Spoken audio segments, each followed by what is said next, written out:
So what if I told you that the best way to prove a historical document is authentic is actually by finding its mistakes? It sounds completely backward, I know, but it's this fascinating counterintuitive idea from an 18th century thinker named William Paley. He looked at what seemed to be glaring errors in the letters of St. Paul and used them to make this incredible case for their authenticity. Okay, picture this. You're a historian, and you've got this amazing ancient letter. It seems totally legit until you get to the very last line. A little note at the end, a postscript saying where it was sent from. And that one little note completely contradicts everything in the letter itself. What do? Do you just toss the whole thing out as a fake?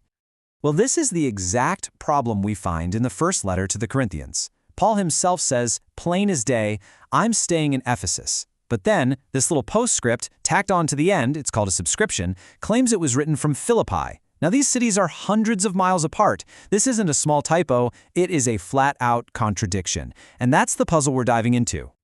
Now, for centuries, a lot of scholars kind of just shrug this off, as a simple mistake. But one guy, our historical detective, he looked at this contradiction and saw something much, much deeper. He saw a hidden clue. And here he is, meet William Paley. He just refused to dismiss these contradictions as simple screw-ups. To him, they were breadcrumbs. And he actually developed this really unique test to tell the difference between a genuine document and a really clever forgery. So how did this test of his actually work? This is the key to the whole mystery, and it's all built on one absolutely brilliant observation about what makes a story feel real. Paley called his principle undesigned coincidences.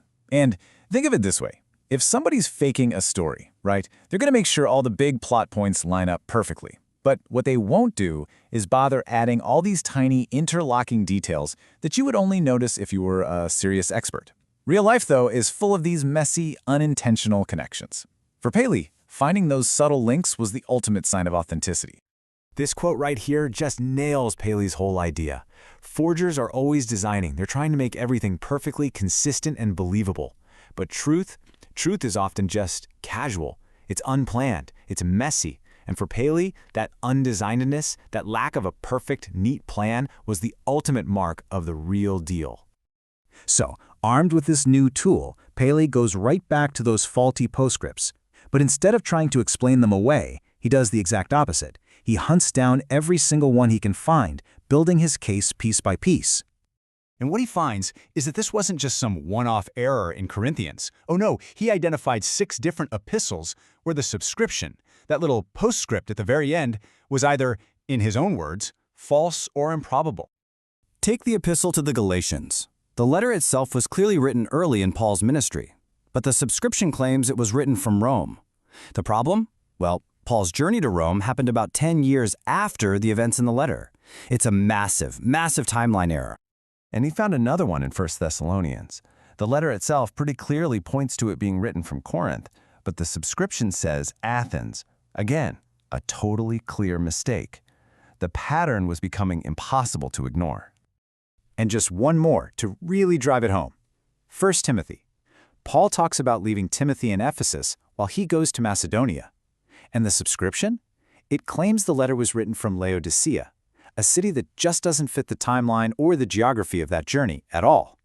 A clear pattern of errors was definitely emerging. So, at this point, Paley has this growing pile of evidence showing these repeated, really obvious mistakes. The simplest conclusion seems, well, pretty obvious, right? Yeah, the common sense answer is just yes. I mean, contradictions mean it's a forgery. Case closed. But that's where Paley's genius really kicks in, because that is not where he went with this at all. This is where Paley just flips the entire argument on its head. He asks a really simple question. What is a forger's #1 goal? To be believable, right? To avoid exactly these kinds of obvious contradictions. A good forger would have read the letter and made sure the postscript matched up perfectly. So the very fact that these errors are so clumsy and so obvious means they could not have been written by a clever forger. Paley's verdict: these weren't forgeries. They were just clumsy additions by later scribes who were probably trying to be helpful, but they just got it wrong. And this right here leads us to the final, brilliant twist in Paley's whole argument. He doesn't just say the letters aren't forgeries, he says these very errors actually help prove that they're authentic. You see, the mistakes are the key, because they draw this bright, unmissable line in the sand. They allow us to perfectly separate the original, authentic letter from the unreliable note that was just tacked on at the end by somebody else, probably centuries later. So on one side of that line, you have the original letters themselves, and Paley argued that these are just filled with those subtle, complex, undesigned coincidences that mark them as genuine. And on the other side of the line, you have the subscriptions, which have these clumsy, obvious, easily disproven errors. The two just could not be from the same author. And this is the brilliant takeaway. The sloppiness of those later scribes doesn't discredit the letters. It actually does the complete opposite. It makes the complex, internally consistent original text stand out even more.